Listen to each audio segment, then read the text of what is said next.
Yeah, exactly. So we've already been in touch with them. Our principal has talked to them. We're in the process of hiring a math and science teacher and also an English teacher. I interviewed 3 yesterday. So you think a 90-day training is enough training to deal with the youth? Oh, no. Just, that's just our training. You said 90 days. Yeah, that's just our training for our staff. You know, we have to train them on our program, how we do things.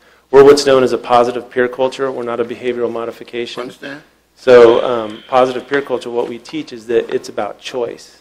We give the student a choice, and you saw it in those videos. They understand that they have a choice, and that with every choice that they have, just like we as adults in life, there's going to be a consequence to that. So as opposed to get into a power struggle with them, we de-escalate almost every situation with giving the students a choice. Our staff are trained in that 90 days to not get into a power struggle. We don't have the type of kids that come in that are on heroin, that are on crack. The kids that come in with us are typically suffering from a lot of emotional hurt. We see a lot of adopted kids. We see a lot of kids that have come from broken homes. We see kids that, for one reason or another, started hanging out with other kids, and they just went sideways. That, you know, a lot of the families you've seen here were actually families that were intact, but at some point along the road, their teen decided, you know what, I'm going to go make some bad choices, and as we all know, it snowballs quite quickly. What's the student selection process? In terms of how do students come to the academy? What's the process for getting into the ALA? Right. First and foremost, the parents do a search. So if a parent has a struggling teen, typically what happens is they're gonna start debating on, can I handle my struggling teen? Can they handle that? If they learn that they can't handle it anymore, then they're going to start reaching out. A lot of them reach out to the local churches. They'll reach out to therapists, psychiatrists, doctors. Once they get to that point and things don't change, then they go online, and that's typically where they find us. We do have other schools like ours that will refer to ours, but our process specifically is you can't be coming from a psychiatric ward. You can't have attempted suicide. You can't. Our policy is very strict on the type of kids we take. You know, we don't take kids from prison. We don't take kids that can't handle life, because the kids that come to us, we're a leadership academy. We're a positive peer culture. So the moment they walk through the door, they've already got responsibility. They're on what's called new student status. And in that new student status, they have to study a manual that's that thick. They have to take a test on it. And in order to get off that, they have to pass that test. And they actually stand before a panel of their peers, much like this, and they're asked questions about that information about the program. They learn personality assessments, a DISC-type personality. I don't know if you guys have heard of DISC personality, D-I-S-C. They're tested on that. They learn the type of bent that they are compared to their parents. And then that opens their eyes to why they butt heads with their parents. You know, we see that a lot of the parents are very, what we call a D-type personality, very task-oriented, very driven, whereas the son or the daughter is a very S-type personality, which is very soft, very timid. And what we find is that the parent is just, you know, being a parent, just trying to parent. But in the meantime, they're running right over the top of their child, because the child takes everything so personal and has such a soft heart. And they don't communicate well, so this damage is done in the relationship with the parent. Mom or dad don't know. They just know that their teen's acting out. The kid doesn't understand it. They just know that my mom and my dad are very mean to me. And so that creates hurt. And that hurt then cycles through a lot of negative behavior. What we teach the teens is that you have a choice, in spite of how mom and dad are, in spite of how your friends are.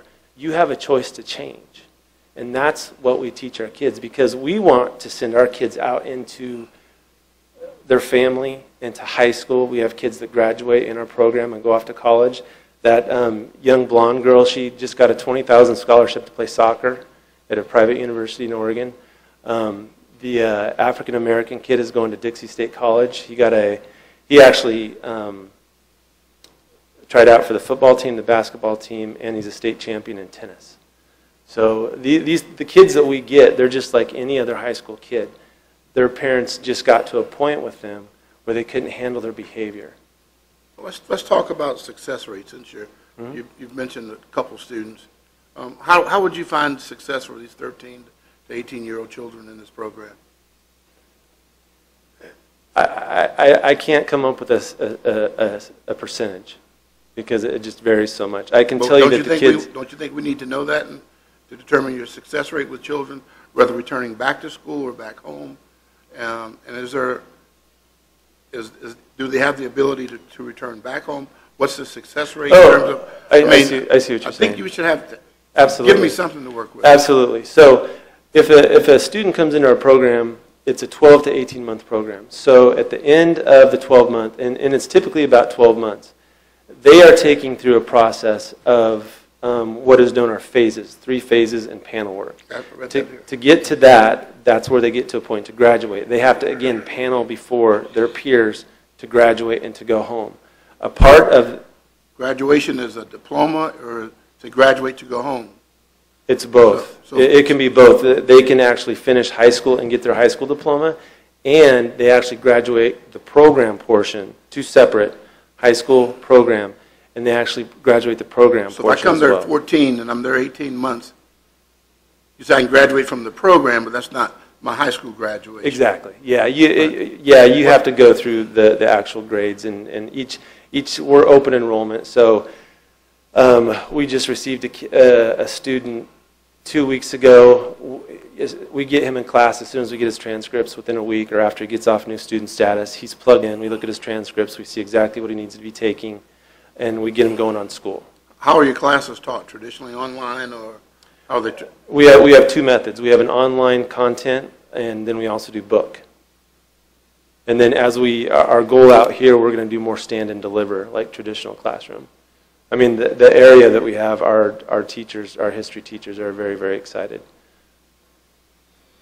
Okay, just have a couple more questions. In terms of, so you do, the crosswalk for courses taken, or how do you match the Virginia curriculum with the courses that you're offering through your program? We just talked to the accrediting body.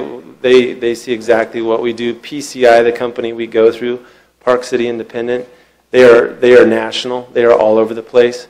We tell them exactly what we need, and then through our accrediting body, we've never had an issue of any sort of credit transferring anywhere. Because understand, we get kids from Ohio, Kentucky, Florida, New York, Pennsylvania, California, Texas. We get kids from all over the country. And so we put them on a program for their specific state. So we don't just throw them in a class. Understand that. We look at what they need.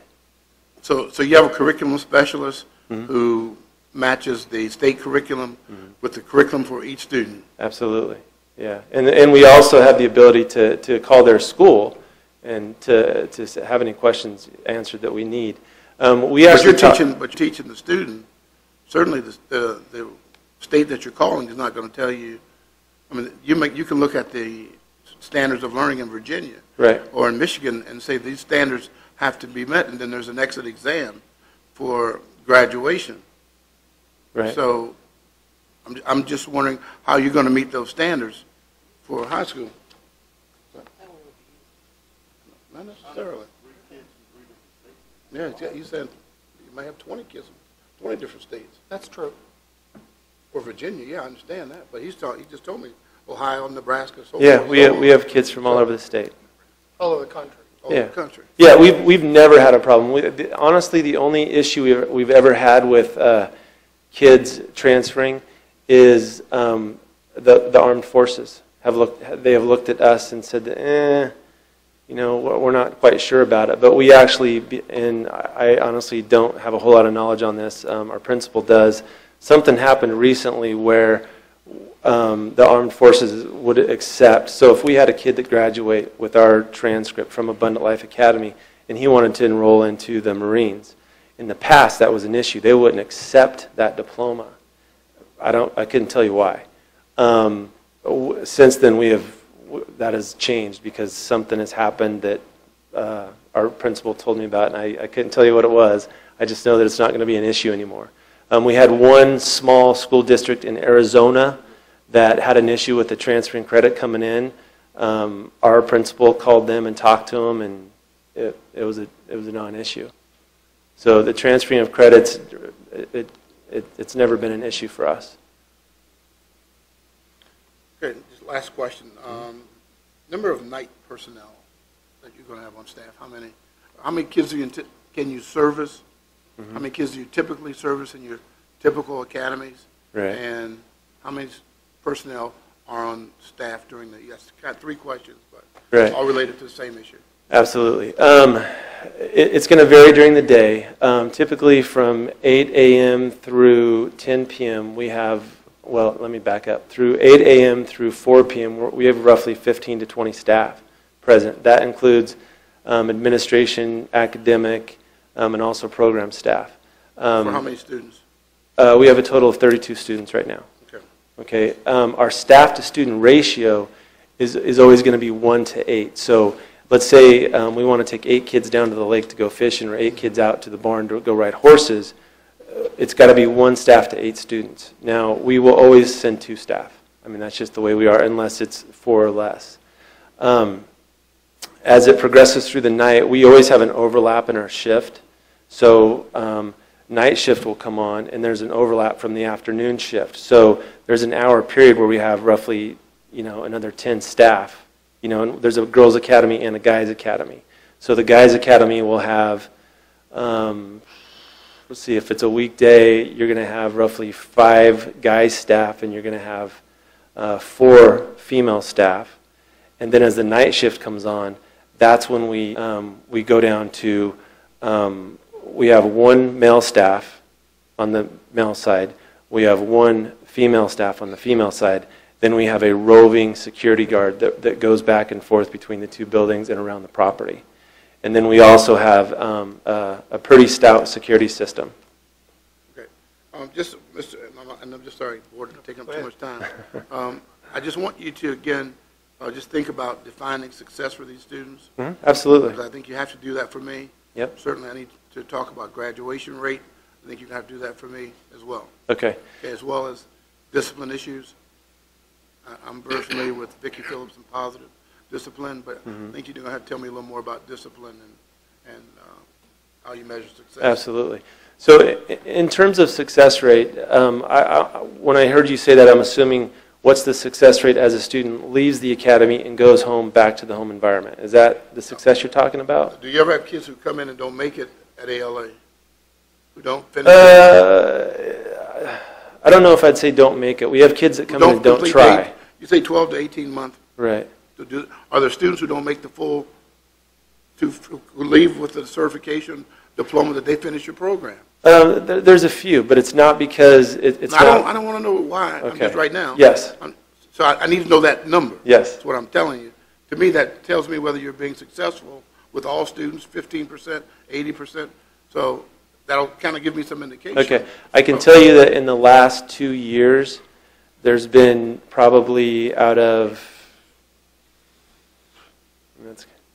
I'd rather you just give me out of 100 students, we've probably had maybe 7 that have just left. So you got 93%. Yeah, yeah. Now the reason I speak the way that I speak is because there's so many variables. You can have a parent, you can have a split family where one parent is on board of wanting the student to be there, where the other parent is not on board. So that's why I'm letting you define success rate. Yeah. And I'm not defining. If I define it for you, I may come up with some total different numbers. Right. That's why I'm asking you to define I would define our success rate very high, because we're equipping the teens to go out and become young adults that understand choice theory, that understand critical thinking, that understand that they don't need to be a victim. The world's not against them, that they have the power of choice, and that is huge. Right. Thank you, Mr. Hammer. Other questions, board? Yes, just a couple. Mr. Underwood took all the good questions. That's why I went first. But what's the largest number of students that you can accommodate at that facility at a given time? 88. So at some point in time, you could have 88 students there. Mm-hmm. Yeah. Okay. you know, and certainly the academic piece, I think, is certainly of great importance. But the security piece, you know, I guess I need to ask you, and you spoke a little bit about this, but I would like a little more clarification on how you determine who's there, or what kids come there. How do the majority of your kids end up there? And also, I'd like to know what are some cutoffs? What are some things that would positively preclude a kid from being at your facility? Absolutely. We have an admissions team that qualifies the students. So, for example, there was a 6-month period where I actually did admissions. If we got 1,200 calls, let's say we got 1,200 calls in a month, okay, maybe 100 of those calls would be actually qualified applicants to where they actually fit the criteria. Of those 100, excuse me. Yeah, what's the criteria? You say fit the criteria. What is the criteria? The criteria is what I mentioned before. They have to be nonviolent. They can't be coming out of a juvie type program. They can't be coming out of a mental type facility. They can't have tried to commit suicide. We're not a high-level facility. I mean, in Utah actually has 85 to 90% of all programs in the United States because of the way their laws are. So right down the street from us, we have kids that they have to restrain them like 5 times a day. We don't put hands on kids. We don't have to restrain our kids. We don't have those type of kids. Our kids are the type of kids that, you know, if they're going to act out, you know, maybe they don't put their shoes under their bed like they're supposed to.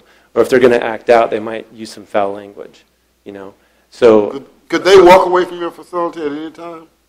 No. Or what would preclude them from walking away from your facility? Number one would be staff. Always doing counts. We always have staff around our students, always. And then those staff that are around our students are always doing counts. So if I've got a group of boys out in the back playing basketball, I'm always counting. And we're trained to never let them out of our sight. And then when that's going on, we have a staff that's actually watching from the side as well. So we train our staff that way. Second, we have a security system that we're putting in the process of putting in. Over 146 cameras, outside cameras, inside cameras. We have mag locks on doors, fob in, fob out. So a kid can't just get up and leave. He can't.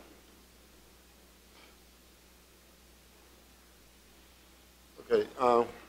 Well, that's all I have for right now. All right. Thank you, Mr. Taylor. Mr. Black?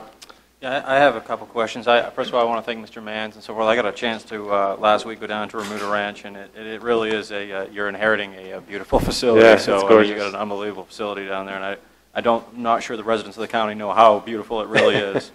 I just have a couple questions for you. One of the things that Sheriff Lipa had talked about, his concern, there was a little concern with security. Absolutely. And I saw in here when I was reading the phases that you have if a student is. Can you explain to everyone so they'll understand that a little bit better? You mean the 3 phases that a student goes through? Yeah. Yeah. Yeah. Absolutely. So when a student arrives at our school, they're in what's called NSS, that's New Student Status. That's typically 1 to 2 weeks. That's when they learn all the material, and they're questioned and then tested on how the program works. That's basically learning the rules of the program. After they panel off of NSS, they then go through a 4-month phase 1. Phase 1 is what we call Know Yourself. We want them to understand why they make the choices they make. So one of the girls you said in there, she said, "I'm a liar." Okay, why are you a liar? We go through in the group sessions that we go through, in the milieu therapy that we put the kids through, interacting with them. We want her to understand, and she also does it through book work, what I call panel work, writing essays. She's learning why she lies. Why is it? Why does she lie? That's phase 1, Know Yourself. Phase 2 is Choose Yourself, and that's actually choosing yourself in terms of, now I know why I do what I do, so when I find myself in pattern getting ready to do that again, I can catch myself and then choose not to do it. Okay, that's another 4 months. Okay, essentially what we're teaching is emotional intelligence. And then phase 3 is Give Yourself, and that's where we take the focus off of them and we start focusing it on others. Because our ultimate goal is to create servant leaders. That's the key. And so our third phase students, they're very active in giving back to the first and second phase students. Okay, very active. Oh, okay, can you, as far as security is concerned, I see here the apprehension team protocol. Can you explain that to the people a little bit better? Yeah, I'll let Paul speak into this. Paul Branning. We just hired for our head of security an ex-state trooper here in Caroline County. He is going to head up the security team for us at the ranch. We also have a plan in place that he's looking at. He'll go through all the buildings and everything out there with his team and then set up or tweak anything that he needs to on that plan that we have. Okay, so you said you're always doing numbers. Mm-hmm. What happens? What do you guys do if you're missing a student? I guess that's what I'm trying to boil down to. If the numbers don't work, where do we go from there? There again, the gentleman that we hired, for that is going to come up with a new plan for here on what that's going to look like, since he was working here as a state trooper. So he knows the area, he knows all the people in the area, so he, is going to set that in place on what that looks like for Caroline County. There again, we have one for St. George. We tweaked it a little bit coming here, but we gave that to him also to look at, since he is going to head up that team. And I can explain what we do now. Okay. So basically, I'll run through a scenario with you. Let's say in our current situation, we're in the city of St. George right now. So it's a pretty, it's not rural. So if we have all of our boys out back, 20 boys out back, we're always doing counts. And if we don't, if we're off count, we'll count again, then we'll get on the radio, hey, you count. And so we're cross-checking with the other staff, okay?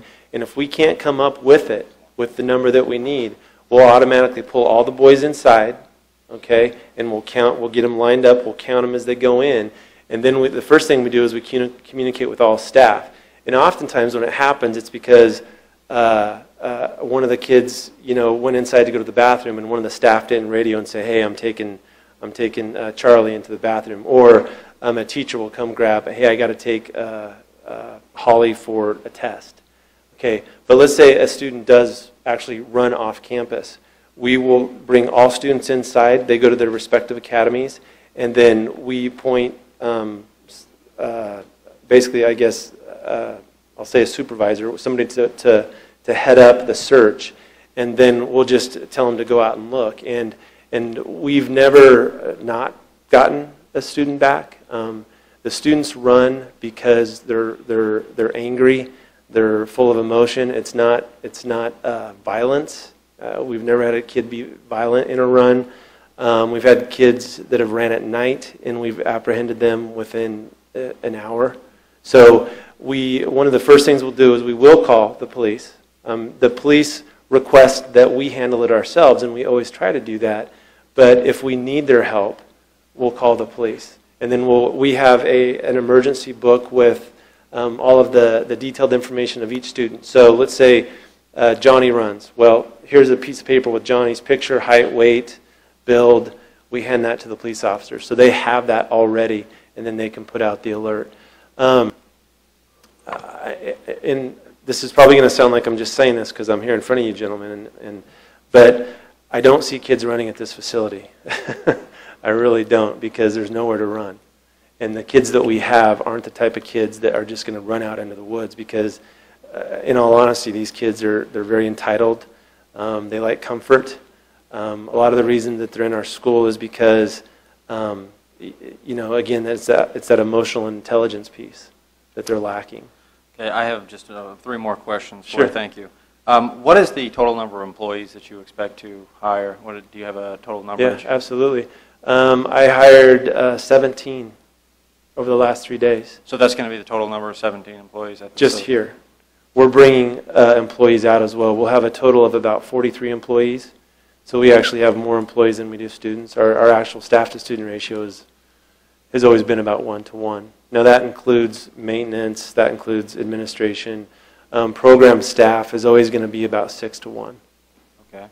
And involvement in the community, the outside community. Absolutely. Do you guys have plans for that? Or, Yes. I mean, as far as, community service or? Yeah, well, a part of each phase, each student has to complete 120 hours of community service. So phase 1, 120, phase 2, 120, phase 3, 120. It's our heart in this community to do as much community service as we can. One of the things we want to do is partner with local churches, and we want to do whatever we can for their church congregation. I personally took 17 kids to Memphis, Tennessee not this last March, but the March before, and the most significant change we'll see in a kid is when you put them on the end of a shovel, or put them, on a paintbrush and actually working for other people. We went to inner city Memphis and we redid the inside of a fourplex house in a very low income part of the city. And then at about 4 o'clock every day when the kids came home, our kids interacted with the kids. And keep in mind, they're 13 to 18, but they're still kids. Right. These are kids. And so community service is a big part of it, and that's what we want to show them, because when a person is focused on themselves, and I don't want to sound like a pastor up here or anything, but when a person is focused on themselves, everything is much, much worse in their life. However, if they focus on others, things are much better. And I think that we can all attest to that through personal experience. And that's what we teach the kids. Okay. I have just one last question, and now I'm done. Can you explain to me what is for a student that's in your academy, what is the daily life of the student from the time they get up to, I mean, the time, whenever they go to bed? I mean, what are they, how are they being kept busy? What's going on outside of school hours? I mean, what are they? Yeah. We actually have a very structured, strict schedule. So the students are up at 7 a.m., 7:15 they're doing hygiene, 7:30 they're eating breakfast, 8 o'clock they're in school. So well, it depends on the boys and the girls. They're staggered a little bit. They have roughly 15 minutes to get ready for school.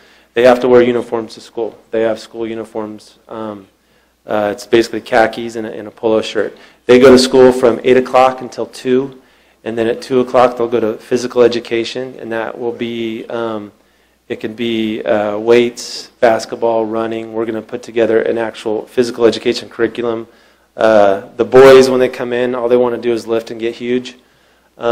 The girls, they're less active, but we have a rock wall, we have a ropes course, high and low ropes course, we have a zip line. So we want to keep them very active, and that goes through roughly 5:30. Now, we also have sports teams. We play football and we play basketball, and we're one of the few schools like ours that actually does that. Last year, our football team lost 1 game, and our basketball team did horrible because they didn't finish. They could never finish a game. They would lead the whole way till the last 3 minutes.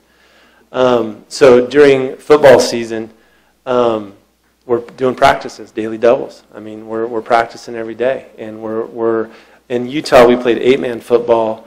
Here we want to do 11-man football, and there's a lot of schools. We've already researched it. There's roughly 16 schools, and I forget the conference that we would be in. Our athletic director did the research on that. But there's 16 schools that we would be eligible to play. And we typically, it's always football and basketball. Those are the 2 most popular. We would love to get a soccer, a volleyball. Me personally, I'd love to start a golf team.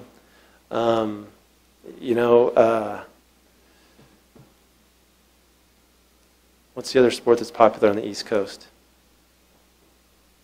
Lacrosse, there you go. Yeah, we would like to also get a lacrosse team going too. So that happens until 5:30. Between 5 and 6, there's dinner. At 6 o'clock, we have what are called AFMs, and this is one of the heart components of the program. It's an academy fellowship meeting. Every student is required to do 1 of these a week. So what that looks like is a student gets in the help seat, and their peers line up around them in a horseshoe. And basically, this is part of the milieu therapy. What's going on? This week, you didn't get out of bed on time. We see that you're struggling. Why are you struggling? And then that person in the help seat has an opportunity to say, hey, you know what? I miss my mom. Or I had a horrible phone call with my dad. Or, you know what? I'm feeling remorse about how horribly I treated my little sister. And so this is where all the junk comes up in the AFM. So, and this is also a part of Know Yourself. It's you start learning, you know what, I finally figured out that I don't like myself very much. I finally figured out that I feel like I don't count because I was adopted. Nobody wanted me. So it hurts. I act out and I push everybody away. Well, we see that this week, Johnny, because you've been acting really, really horribly this week. What can we do as a community to help you get through that? And understanding that these kids are living together all the time. They're the family. Okay, so they're together all the time. So the boys' academy, these guys are together 12 months. The girls' academy, same thing. So they get to know each other very well, and they often see things that individual doesn't see. So, Johnny, you know what? You're in full manipulation mode. You're not doing what you're in pattern. Knock it off. And so that's a part of the PPC, the positive peer culture, where our peers, our student leaders, will hold that student accountable. And that's the AFM that happens at 6. At 7 p.m., depending on if it's Monday, Tuesday, Wednesday, or Thursday, we have groups. Monday we have Celebrate Recovery, because we do have some kids that have dabbled in drugs, and mostly it's marijuana. And so we do a Celebrate Recovery. Tuesday we have what's known as a boy or a girl group. A lot of the females suffer from a lot of low self-esteem.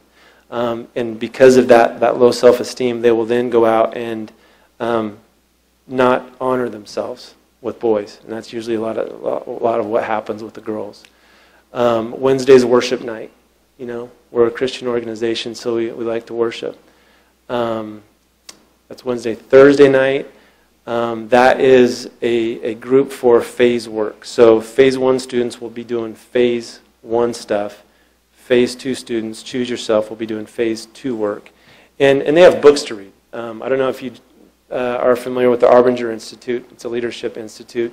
That's the type of curriculum that we teach for our leadership class. So it's Leadership and Self-Deception, Anatomy of Peace, Wild at Heart, one of the Christian books. They have to read these. They have to write essays on them. They got to really dig deep and and figure out why they act the way that they act. And so that goes till 8 o'clock, and then at 8 o'clock we do community meetings, and that's just where the community gets together and they talk about issues of the day. It's kind of a lot like this. So we have 2 communities in the boys' dorm, we have 2 communities in the girls' dorm. They break off and say, you know what, during lunchtime we're loud and obnoxious. It's got to stop. What can we do? What positive solution can we put in place to abide by the rules? And they come up with positive solutions for the community meetings. Or if they have a problem with staff, if those students have an issue with a certain staff, they'll address that in a community meeting, and then they'll bring it to staff in what we call a statement of facts. We teach them to write a statement of facts that states the facts, not a statement of emotion, but a statement of facts. What's really going on? What's the truth? We will then allow them to hold us accountable. I mean, I've even sat down and I've called an AFM on myself. All right, kids, I'm struggling right now. Talk to me. You see that I'm impatient. You see that I'm a little bit stressed, and I'll allow them to give me feedback. And that's a great way to really earn their trust as well. And honestly, they give great feedback. So that happens from 8 to 8:30, and then they start wrapping up and getting ready for bed. And then lights out at 9:45, and then they're in bed by 10. Usually at 9:30, the student leadership, which consists of roughly about 5 kids on each side, boys and girls, they'll do a leadership meeting, and they'll talk about the day. Okay, we had an issue with Susie. We had an issue with Mike. What are we going to do? How can we help? Because our whole program is based on care, trust, and serve. We teach the kids to accept all challenges at the lowest level. So if I have a 13-year-old first phaser coming up to me as a staff saying, you know what, you're not doing it right. Me as a staff, I better accept that challenge. That's what it's about. That's what we're teaching them. We're teaching them to be accountable and responsible, to respect people, to honor people. And then to wrap it up, that's what a day looks like. But our whole program, if you look at our program holistically, it is to bring this troubled teen that really have the potential to destroy a family. They do. We want to bring them back together with their family, and we do that through family restoration. while the student is going through the program, the parent goes through parent coaching, and then we have parent conferences every quarter. Parents come into town. We have a lot of people that will come in, fly in from all over the country. It's usually, it can be anywhere from 15 to 30 parents that will fly in. And then we do seminars and we teach the parents. And honestly, a lot of what happens in our program through the therapy of the student comes out on the parents, because typically the apple doesn't fall too far from the tree. So that's a day in the life of our kids, and it kind of touches on everything. And I could probably talk for 4 hours on it, but that's what Thomas, you happens. have questions? Yes, I do. Thank you, Mr. Chairman. Gentlemen, I don't have any questions of you. I think your project is an outstanding project. I like the concept. I like the idea. My concern is I just think it's in the wrong place. So if you'd like to have a seat, I just have a couple of questions of Mr. Fincham. Thank you. Absolutely. Thank you. He goes last. It's his district. You'll have a chance. Mr. Fincham, you've been involved in all of the Planning Commission issues and questions and things. Would you say that the attendees, or at least as presented by the applicant, would you say that the attendees are about the same or worse than the attendees from Remuda Ranch in terms of security risk?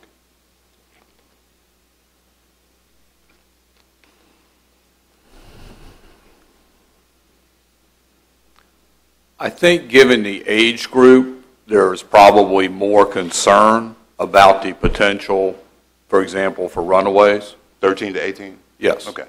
Okay, that's fine. Would you be aware of how many attendees of Remuda Ranch left the property? I don't have those numbers, no, sir. Have you heard of any leaving the property? I have heard there were incidents where there were runaways.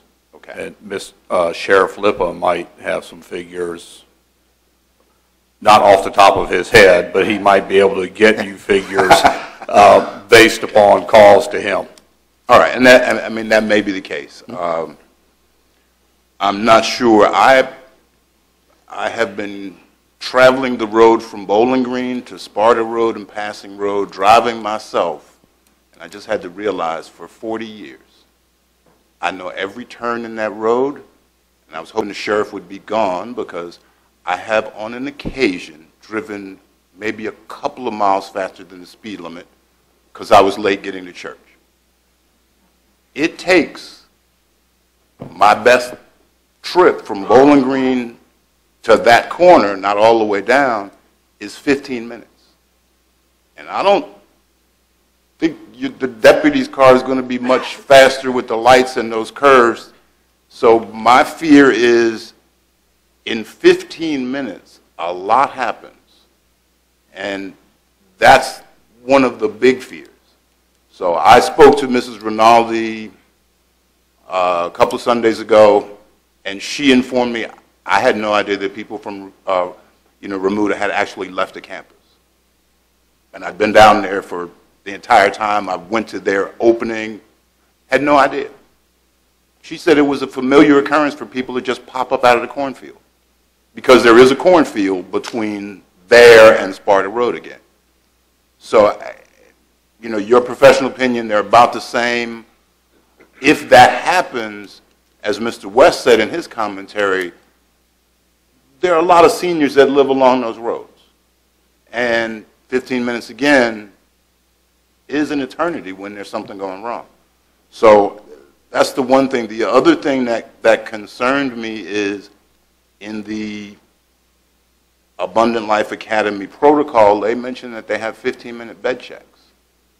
And, whereas I think that's a good thing, 15-minute bed checks to me sounds more like a reform school or something like that. Even though you've said it was different, but if I got kids I really am not worried about, I'm not going to check on them every 15 minutes. But if I have to check on you every 15 minutes, there's a concern they have. So if they have a concern, additional security members, I'm